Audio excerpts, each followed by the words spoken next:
그래서 춘추 전국시대가 지났습니다. 중국의 춘추 전국시대가 지나고 그렇게 혼란을 겪다가 자리를 잡게 되면서 거대한 제후국들은 작은 제후국들을 쭉쭉쭉쭉 흡수를 하였고, 제후들은 자신의 부를 척도로 막 그렇게 경쟁을 하고, 고대 때부터 내려온 어떠한 제의식은 어떠한 의식들은 많이 이제 간소화가 되었고, 제후국들이 요새를 강화한 성곽 도시를 건설하게 됩니다. 성곽 도시가 생기고 화폐가 발행이 되었습니다. 화폐가 발행이 되니까 공방이 생기고 장인들이 많이 생깁니다. 가게가 생기고 장인 집단이 이렇게 형성이 되었고, 이로 인해서 굉장히 활발하게 중국 내에서도 어떤 거래가 많이 무역 거래가 활발하게 형성이 되었고, 다른 외세와도 문호를 예전에 개방을 했다 했잖아요. 많은 교류가 촉진이 되고, 이렇게 다시 안정이 잡히니까 철학적이고 정치적인 주장, 여러 가지 학파, 여러 사람들의 생각, 어떤 철학적인 주장을 내세우는 다양한 학파들이 많이 나오게 되었습니다. 나는 이렇게 생각하는데 이거 왜 이렇지? 본질적인 것을 사람들이 많이 궁금해하고, 역사와 문화와 어떤 본질적인 부분인 철학적인 어떤 다양한 학파가 나오게 되니까 거기에 따른 다양한 문화 양식이 꽃을 피울 수 있게 되고, 여러 또 작품들이 많이 나오게 되었습니다. 중국에서. 그래서 고고학 발견을 앞전 예전에는 고고학 탐사를 하다가 전쟁이 일어서 고고학 탐사를 많이 또 못했다 했잖아요. 많이 끊어졌지만 고고학 어떤 다양한 진기한 물품과 유적들이 많이 발견되기 시작했고, 이 시대 때 다시 수천 개의 무덤이 발견이 되고, 각 나라의 수도에서 유적지들과 어떤 물품들이 많이 나오게 되었습니다. 그래서 점점 6세기에서 5세기경에 각각의 다양한 양식이 조금 큰 맥을 잡게 됩니다. 어떤 문화와 전통이, 이 중국 내에서 문화와 전통이 큰 맥으로 이렇게 두 파가 이렇게 있었는데, 북쪽파는 북쪽의 진나라, 그리고 남쪽에는 초나라 문화가 이렇게 큰 맥을 잡게 되었습니다. 그래서 첫 번째 진나라입니다.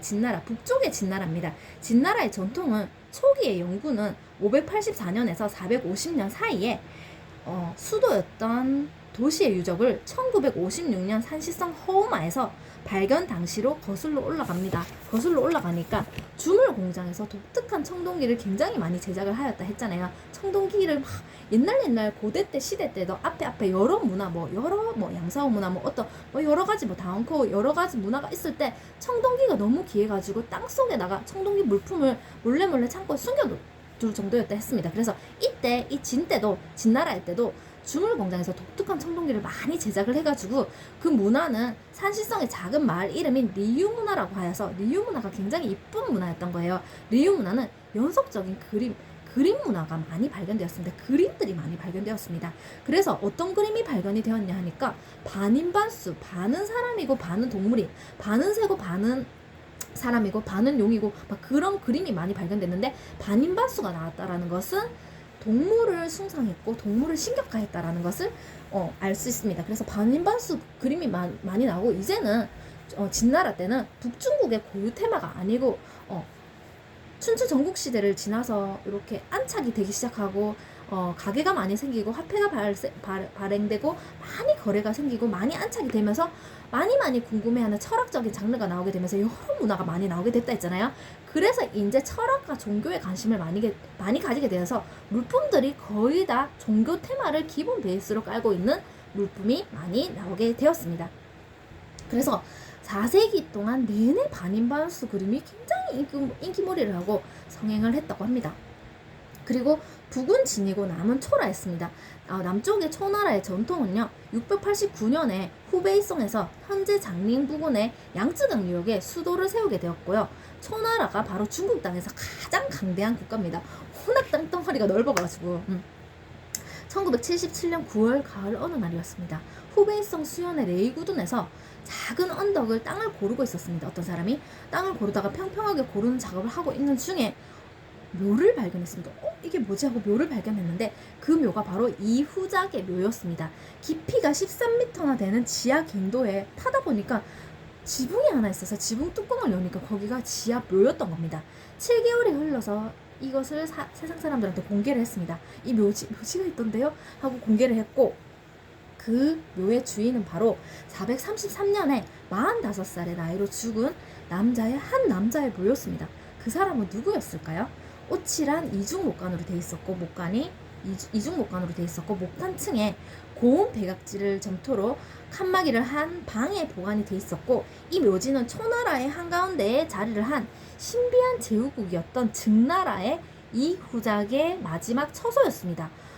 근데 이렇게 발견을 해서 근데 어마무시하게 많은 부장품들과 막 그런 것들이 많이 발견됐는데 이 묘를 못 발견했으면 증나라가 있었는지도 몰랐답니다. 그걸 발견해서 증나라라는 나라가 있었구나를 알게 되었다고 합니다. 그래서 이 묘 안에 여러 개의 방이 있었고, 굉장한 어떤 이집트나 뭐 다른 어떤 나라의 어떤 묘지 문화를 봐도 왕, 파라오의 뭐 어떤 무덤 같은 경우도 여러 개의 방이 있었댔습니다. 그 정도로 부장품도 많고 그렇게 굉장히 호화스럽게 지하묘를 꾸며줬는데, 이 후작의 묘도 묘 안에 여러 개의 방이 있고, 왕자를 보호하기 위해서 그랬고, 관 내부에 그림을 그린 채색칼을 그린 민을창을 든 호위병들 그림이 막 그려져 있었고, 막 4개의 방에는 각각의 다 기능이 있었고, 무덤을 지하 궁전처럼 꾸며놓은 그런 곳이었다고 합니다. 그래서 중앙의 방에는 제사를 치렀고 제의식이 있었고, 귀한 청동기랑 뛰어난 악기랑 64개의 편정과 석정과 현악기 등 기타 등등 건반 악기가 굉장히 많이 나온 거예요. 많은 악기가 있었고, 건반 악기가 나온 거예요. 건반 악기 124점의 다양한 악기로 제사를 지냈다는 것을 알 수 있었습니다. 그리고 서쪽에는 굉장히 방이 4개가 있었잖아요. 중앙에는 제사를 치르고 서쪽에는 희생제가 있었습니다. 희생제는 사람을 제물로 바쳤는데, 이 이후작이 죽으니까, 이 이후작이 어마무시한 권력가였는데 이후작이 죽으니까 얼마나 부인이 많았겠어요. 굉장히 젊고 예쁜 아내 13명을 생매장시킨 거예요. 서쪽에는 살아있는 부인을 생매장시켰고, 젊은 아내 13명을 생매장시켰고, 북쪽에는 병기가 대량으로 출토가 되었고, 주간 200장이 나왔다고 합니다. 주간은 고인한테 바친 예물로서 장례용 마차도 있었고요.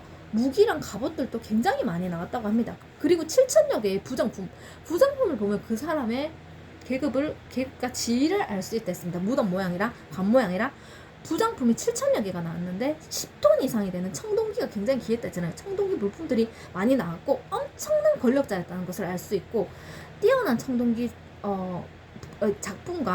작품을 읽으니까 중국 내에 잘 알려지지 않는 굉장히 특이한 기법으로 제작된 것을 발견하게 되는데, 그물 모양으로 된 부조가 있었고 굉장히 특이했고, 신랄법으로 개발이 되어 있었고, 용접 기술이 발달되었고, 그 기법이 신랄법이라 하였잖아요. 신랄법은 내형에 밀랍을 바르고 나서 그 위에 점토를 부어서 외형을 만들고 틀을 만들고 다시 가열을 해서 밀랍을 녹이고 구멍에 금속을 붓는 그러한 특이한 기법이었는데, 신랄법으로 만든 여러 가지 청동 물품들이 많이 나왔어요. 그 다음 이제 북이 진이라 하였고 남이 초라했습니다. 초나라의 예술은요, 이렇게 청동기도 굉장히 귀하지만 더 귀한 게 바로 칠기랑 비단이라 했습니다. 그래서 강대국으로 성장한 초나라의 문화는 초나라의 그런 어떤 유품과 그런 작품들을 읽으니까 강대국으로 성장했던 초나라의 얼마나 부귀영화를 누렸는지도 또 읽을 수 있는 거예요. 그래서 칠기공예가 일품이었습니다. 칠기공예가 일품이었고, 관 모양을 보니까 바탕에 오칠을 했고 여러 동물 그림들이 나왔고 토테미즘을 읽을 수 있죠. 그리고 1949년이랑 1973년에도 4세기에서 3세기 것으로 추정되는 여러 개의 그림들이 나왔습니다. 그 그림 중에서 비단에다가 그림이 있는 거예요. 초나라 때는 비단과 칠기공예가 일품이었습니다.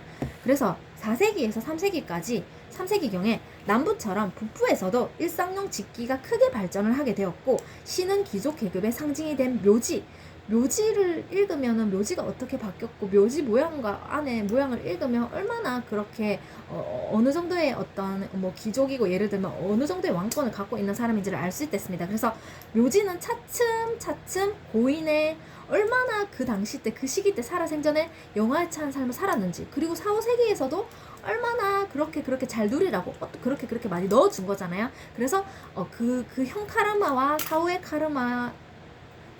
카르마가 녹익어서 얼마나 그 사람이 영화의 삶을 살았는지 살 것인지를 표현해주는 게 바로 묘지문화였습니다. 그러한 장소였고 호사스러운 지하묘 위로 지하묘를 그렇게 거대하게 꾸며주고 그 중앙에요 나무를 하나 큰 나무를 심었다고 합니다. 나무를 숭배했던 그런 나무 우리나라도 그렇고 이제 중국입니다. 나무 신앙을 읽을 수 있는데 나무가 우거진 강대한 능을 조성을 하는 관행이 있었고 특히나 이것이 진시황 때 3세기 때 절정이었습니다. 화려한 묘지 문화랑 그런 능 문화가 진시황 때 절정이었습니다. 이름만 들어도 진시황 때 어마무시했을 거라고 예상이 되는데 후베이성 핑산의 고분도 한 예입니다. 그렇게 화려한 묘와 능묘가 그렇게 돼 있는 게 한 예고요. 그래서 초기에 여러 제후국들이 많은 중국의 땅도 크고 제후들이 많은 제후국들이 있다 했잖아요. 제후국 중에 한 세력이 지나지 않았던 진나라였죠. 북쪽에 진나라가 점점 세력을 뻗쳐가더니 국력이 막 뻗쳐가더니 강력한 경쟁국 즉 진나라를 비길 나라가 없을 지경이 된 겁니다. 그래서 세력을 확장하게 되었고 221년에 중국은 바로 진나라의 손에 통일을 하게 되었습니다. 그래서 진나라의 왕이 초대 황제라는 뜻인 시황제라는 칭호를 사용했고 그래서 이 사람이 바로 진시황제고요. 중화제국이 탄생을 하게 되었습니다. 이 진나라 때가 바로 중화제국이고요. 4세기 때부터 확립된 중앙집권적인 관료체제로서 이제 중국이 제국으로 성장을 하게 되었고 권력을 잡고 호칭을 이제 진나라가 황제로 바꾸게 되었고 진시황은 1년에 근본 개혁을 근본 개혁을 시작을 하게 되었습니다. 그래서 일단 땅이 너무나 크니까 어떻게 해야 될까? 큰 영토에 새 행정 제도를 실시를 하고 어떻게 나눴냐면 성과 현으로 나누고 세분을 해서 중앙정부로부터 보수를 받는 관리를 파견을 하고 지방 영토를 다스렸고 도로를 건설했고 도로 건설과 법률을 제정했고 문자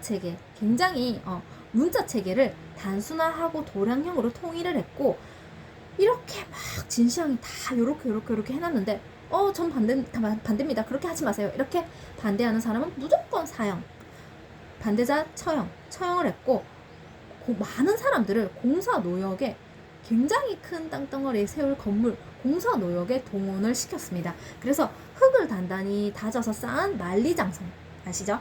만리장성의 최초 구간이 건설된 시점이 바로 이 진시황 때 이때고 만리장성은 중국 북부에 자리를 잡은 일단은 중국이 이렇게 딱 틀을 만들어 놨는데 또 외부에서 공격이 오잖아요. 그들은 또 야만인이라고 불렀습니다. 야만인이 막 어떤 외세가 넘어오는 것에 대한 그렇게 어떤 안정적인 틀이 바로 만리장성이었습니다. 딱 절대로 넘어올 수 없는 그런 확고한 틀이 바로 만리장성이었습니다. 만리장성 절대로 넘을 수 없는 그런 곳이죠. 그래서 중국 대륙의 최초의 황제가 된 진시황은 자신의 위치에 맞게 난 황제야 위치에 맞게 자신이 머무를 수도를 원했고 당연히 수도가 있어야 했고 거기에 화려한 수도 굉장히 블링블링하고 화려하게 수도를 꾸미기를 원했습니다. 그리고 산시성에서 현시황 근처에 샌량이 바로 이 진시황의 권력의 중심지였고요. 사마천에 적혀 있었다 했잖아요. 사마천에 진시황이 그곳에 여러 채의 별장과 그 수도에 화려한 궁전을 세웠다고 합니다. 그리고 결국 시간이 지나서 진시황도 죽음을 맞이하게 되었는데요.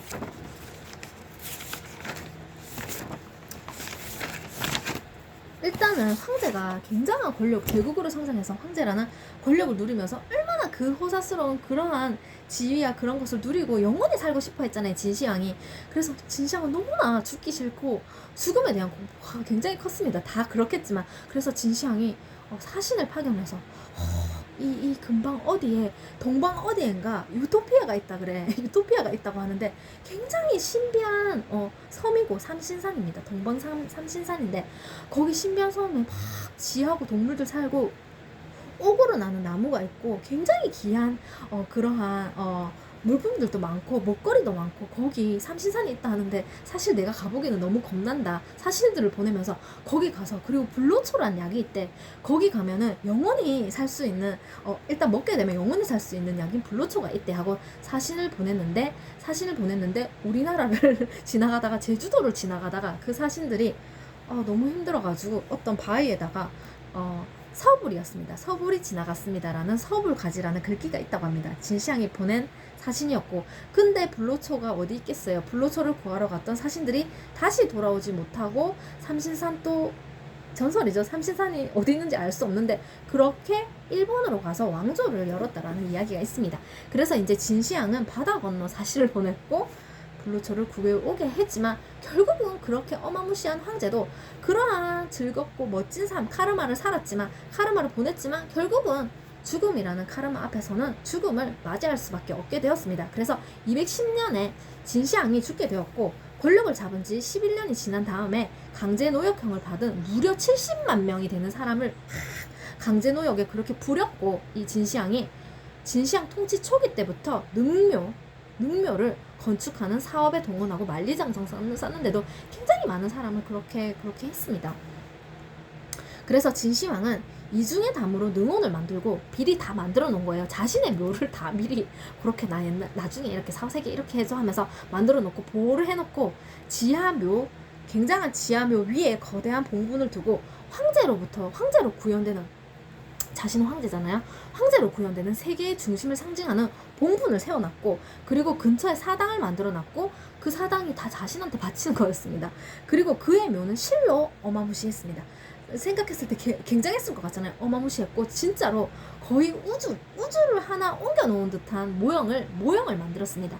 땅속에 모형을 만들어가지고 순으로 100개의 가짜로 이제 하천을 만들고 호수를 만들고 거대한 바다를 만들어 놓고 천장에 별자리를 만들어 놓고 바닥에 산과 강과 계곡 등 모든 지형들을 그대로 옮겨 놓은 자신의 묘를 만들어 놓았고, 정말로 크기가 이집트의 대피라미드만 했답니다. 대피라미드에 버금가는 크기의 묘였다고 합니다. 그래서 봉분 인근의 이 근방에 1200m 정도 떨어진 지점에 농부가 막 땅을 고르고 있었는데, 곡괭이로 테라코타 조각으로 덮여져 있는 땅을 파니까 이제 묘가 지붕으로 그렇게 딱 돼 있다 했잖아요. 지붕을 건드린 거예요. 지하 건축물 꼭대기를 건드리니까 뚜껑을 여니까 그게 진시황의 묘였던 겁니다. 그래서 테라코타로 만든 수천 명의 병사들이 나왔습니다. 그런 모형이 나왔고, 200m가 넘는 11개의 갱도 속에 막 줄지어서 그 병사들이 다 있었고, 다 모형이, 그리고 해마다 전 세계에 수백만 명이 막 진시황의 묘를 보려고 모여들었다고 합니다. 그 근방에. 그래서 1976년에 3개의 갱도를 발견했고 6,000명이 넘는 병사 모형이 나왔던 겁니다.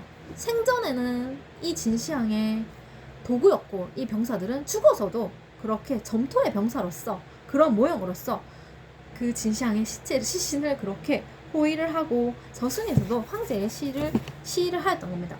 황제를 그렇게 황제 시위를 하였고, 모양은 장군과 고급 장교와 기마병과 마부와 궁병 다 구분할 수 있게 옷도 다 다르게 입혀주고, 신분을 알아볼 수 있게 그렇게 병사들을 그렇게 호의를 해놓고, 자신을 그렇게 호의를 해놨고, 210년에 결국은 진시황이 죽었다 했잖아요. 그리고 진시황 시대도 어마무시했는데 그렇게 시대가 지나가게 되니까 또다시 굉장히 강력한 그런 권력이 지나가게 되니까 또다시 사람들이 막 어떻게 해야 될지 혼란이 들고, 막 폭동이, 그 마을에서도 각각 권리를 주장하고 폭동이 일어나게 되면서 206년에 유방이라는 한 농부가 폭동을 일으켰습니다.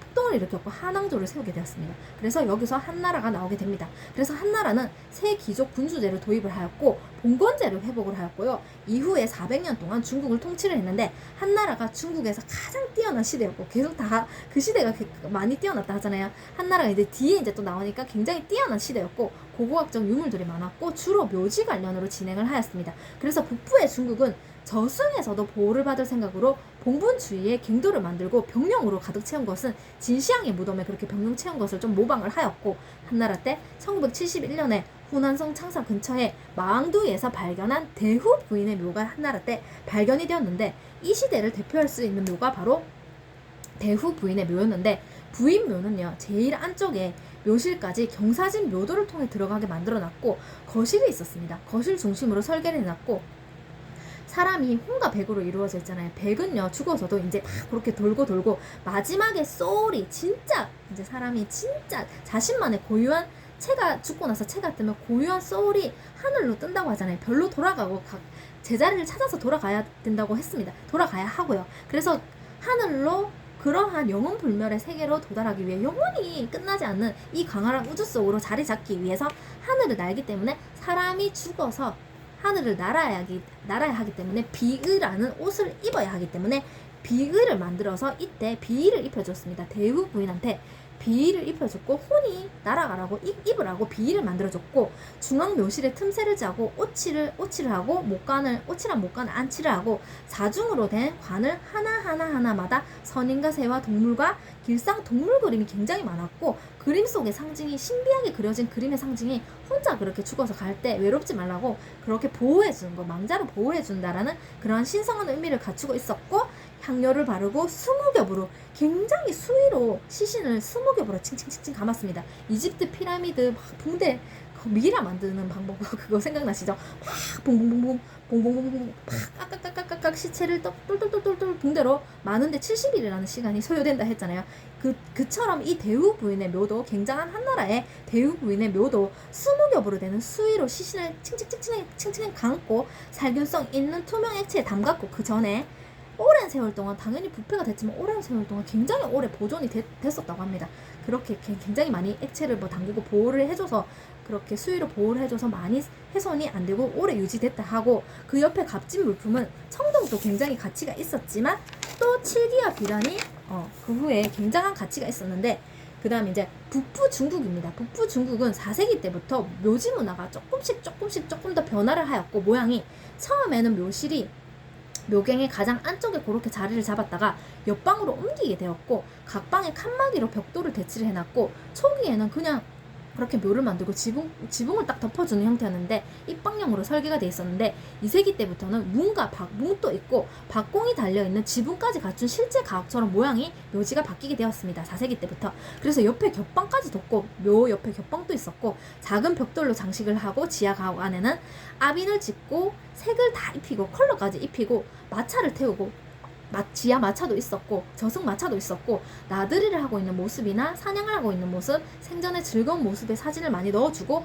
일상생활 속의 그림과 사진이 아니겠죠. 그림을 넣어주고 수호신과 동물 그림들이 굉장히 신비한 그림들이 많이 들어있었다고 합니다. 그래서 이제 한나라 때는요 이때 이 한나라 때 번성을 하였고 한나라 때는 무제가 통치를 했는데 2세기 때부터 많은 기술이 발전을 하고 발전하게 됨에 따라서 다양한 그림과 작품과 문화 어떤 예술품들이 문화 보급이 왕성해졌고 140년에서 87년까지 제국을 다스린 무제가 다스렸거든요. 무제는 중앙아시아에 사신을 파견을 하고 페르가나로 군사원정을 시도를 했고 유목민을 많이 공격도 해오잖아요. 유목민을 무찌르고 중앙아시아에서 동쪽과 남쪽의 베트남으로 영토를 확장을 하였고 중앙아시아로의 진출은 서방 세계와의 무역이 촉진이 됐고 중앙아시아로 가면서 실크로드를 통해서 무역을 하게 됐는데 한나라의 수도였던 장안에서 서방 중심의 로마랑 이렇게 교역이 있었던 겁니다. 대단하죠. 그래서 세력을 확장을 계속했고 도시 문명 중국이 거의 이제 도시 문명이 발전을 하게 되었고 3세기 때 하지만 그렇게 화려했던 수도도 어느 시대가 지나서 그렇게 지나갔는데 그렇게 그 한나라도 끝을 맞이하게 됐는데 1956년부터 장안의 유적지인 도시 고고학을 다 탐사를 또 했죠. 그래서 장안성 도로랑 궁전을 탐사를 했고 한 채의 무기고랑 제사의식에 사용된 두벌제기 세트를 발굴을 했고 웨이강 북쪽에 황족의 묘지 11기가 막 이야기가 있었는데 그거는 미공개 상태라고 합니다.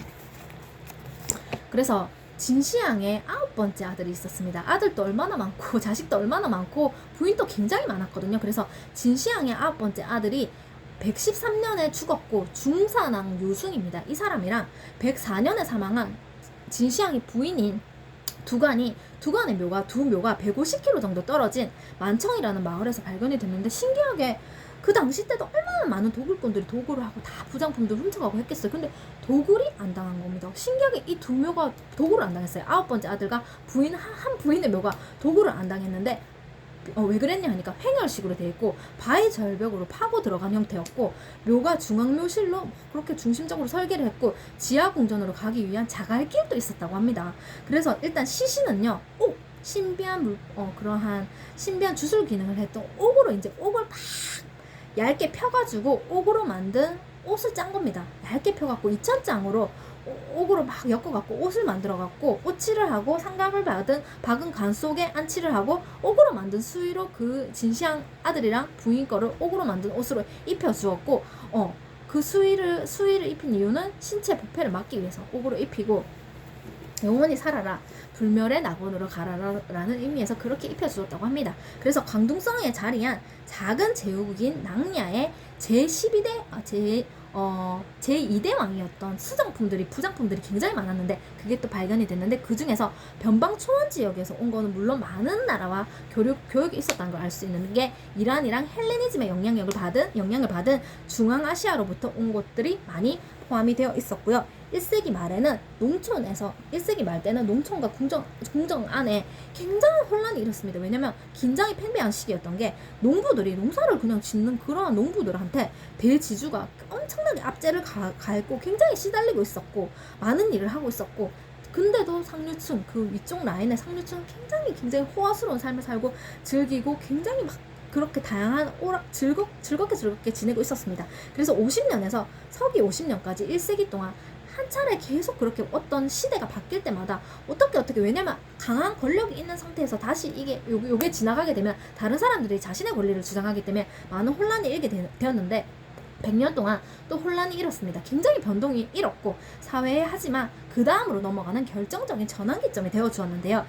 9년에 명가 출신의 왕망이 정치적인 혼란의 틈을 차서 왕위를 찬탈을 했고 피난길에 오른 한나라가 25년에 다시 한나라가 정권 장악에 성공을 하게 되었고 동한이 바로 허난성 로양으로 동천을 했고 220년까지 통치를 하였습니다. 그래서 1세기 중반에 외부 사원에서도 여러 황제들과 귀족들이 그러한 윗선에서 왕실의 어떤 윗선들이 조상숭배 의식을 한다고 묘지 내부에 있는 근방이 중국입니다. 사당에서 막 그렇게 행사를 치렀고 그 묘는요 실로 사람들이 그렇게 제를 올리고 의례를 치르고 막 기리는 장소이기도 했지만 실로 그 부유층들이 모이는 그냥 그런 장소였습니다. 거기에 공개적인 장소예요. 여기서 모입시다. 이날 이렇게 모이는 겁니다. 모이는 중심 자리였고 그 묘지는 그렇게 부귀층의 그러한 어떤 기리는 그러한 장소기도 했지만 그렇게 자신들의 어떠한 그런 블링블링함을 거기 그 묘지 근방이 굉장히 블링블링했고 묘를 조금씩 계속 개조하고 건축하고 묘지 모양과 간을 보면 지위를 알 수 있다 했잖아요. 그래서 묘 건축과 그것을 장식하는데 어마무시한 그러한 막대한 돈을 지출을 하였습니다. 그래서 2세기 때는 부장품 미술이 굉장히 성행을 했고 진정한 황금기를 맞이했습니다. 중국의 2세기 때 부장품 미술 그 왕의 그 무덤에서 발견된 그런 부장품들이 굉장한 예술로서 인정을 받고 진정한 황금기를 맞이했는데 주로 그들이 관심 있는 거 물론 그 이제 어떤 그러한 앞선의 그러한 그게 비물리의 기운이잖아요. 앞선 그 과거의 기운에 대한 관심을 너무 많이 가져도 안 되지만 그런 관심보다는 실상은 그 권력자들 그들의 사후 세계를 굉장히 궁금해하고 나중에 나의 그 사람의 사후의 묘와 나중에 어떤 그런 것에 대한 사후 세계를 굉장히 궁금해하고 거기에 이제 많이 포커스를 두었습니다. 사람들이 자신의 사후 세계에 굉장히 포커스를 두었고 건물 전체가 남은 유일한 유적이나 가장 유명한 묘지 건축물 중에 손꼽을 수 있는 게 또 하나가 있는데 바로 산둥성 무시 가문의 사당입니다. 150년에 건축이 되었고 부조 건축물이고 장식물은 11세기부터 장식을 하기 시작했고 지금은 식별할 수가 없지만 낮은 구조로 돼 있고 재물실이 막 장식이 돼 있고 사실 이 무시 사당은 학자였던 무량이라는 무시를 기리는 기리는 그런 장소였습니다. 무시 가문 사당이 건물 전체가 다 이렇게 훼손 안 된 건물 전체가 남아있는 유일한 중국의 유적입니다. 그래서 여기서 효사상과 조상숭배 의식을 읽을 수 있고 공자의 고향인 노나라가 있었던 산둥성 근방에서 이러한 어떤 사당 근방에서 그리고 묘 근방에서 행해지는 그런 문화와 행사가 굉장히 크게 진행이 되었습니다. 묘지 중심으로 그들의 어떤 중앙 정권의 어떤 문화와 여러 가지 행사를 진행했던 곳입니다. 그래서 사당에는요, 작은 방의 칸막이 위에 일단은 어느 나라든지요, 땅을 근간으로 땅의 민간 신앙, 토착 신앙과 민간 신앙, 그들의 신앙을 토대로서 건물을 짓습니다. 종교 건축물이든지 집도 그렇게 짓는데 집을 그렇게 어떠한 기운으로 보잖아요. 음양오행의 원리와 어떤 자연의 기운과 풍수적인 그러한 방향과 그리고 사주도 넣어서 사주와의 어떤 조화도를 다 보아가지고 집을 짓는데, 일단은 집을 지을 때 평평한 땅에다가 짓고 천둥이라 그 지붕도 굉장히 중요하게 보는 게 하늘에서의 자연과의 교류, 하늘에서 자연과의 순환으로 이 지붕으로 하늘의 기운이 든다 하여서 집안의 천장을 굉장히 중요하게 봤습니다. 우리나라도 그렇고 중국도 그랬네요. 그래서 천장이 하늘을 상징해서 예쁘고 고급스럽게 꾸미고 상서로운 기호 문양으로 장식을 하였다고 합니다.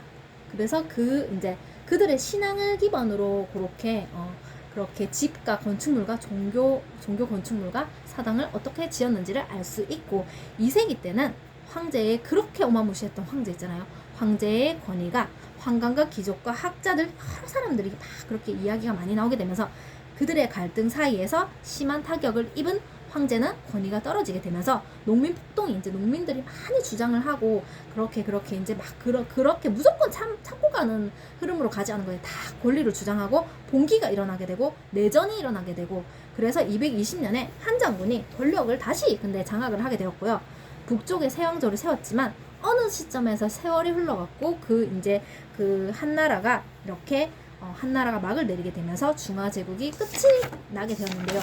중국 땅 진짜 어마무시하고 땅덩어리도 굉장히 어마무시하고 막 계속 막 설명할 때도 그 땅이 가장 대단한 나라였어, 그 나라가 가장 대단한 나라였어, 이렇게 이야기를 하는 것처럼 굉장히 그렇게 많은 그렇게 어떤 중앙 집권적으로 그렇게 잡고 황제의 시대가 있었고, 거기에 나왔던 여러 가지 물품들 묘지 중심으로 진행을 했고, 왕이랑 어떤 그렇게 권위를 갖고 있던 권력가가 어떤 물품을 소유했는지, 부장품, 청동기 물품과 굉장했던 청동기 물품과 그리고 비단과 칠기랑 여러 가지 그러한 그 묘에 어떻게 장식을 했는지, 동물 그림들이 많이 나온 거 보면 신을 숭상한 거, 반인반수 그림이 많이 나왔던 것과 그리고 여러 가지를 읽을 수 있었고, 그리고 일단은 그래서 여러 가지 문화를 읽으면서 수천 년 지금까지 이어오고 있고 수천 년의 생생한 역사, 여러 가지 역사를 보유하고 있는 그러한 나라고, 일단은 고고학 많은 잘 드러나지 않지만 박물관이랑 어떤 도서관 뭐 그런 어떤 연구소에서 많이 고고학 유물들을 일단 발굴 작업을 하고 많이 고고학 유물들을 그렇게 정리를 한 고고학 자료들이 있어서 지금까지 이렇게 많이 책을 통해서 이렇게 전달이 되는 부분이 있고요. 우리가 이제 읽을 수 있는 부분이 있고, 세계에서 가장 오래되고 일관되게 물론 이제 옛날 시대 때 많이 그러한 시대는 끝이 났어도 일관되게 지속되어서 내려오고 있는 문명들이 있습니다.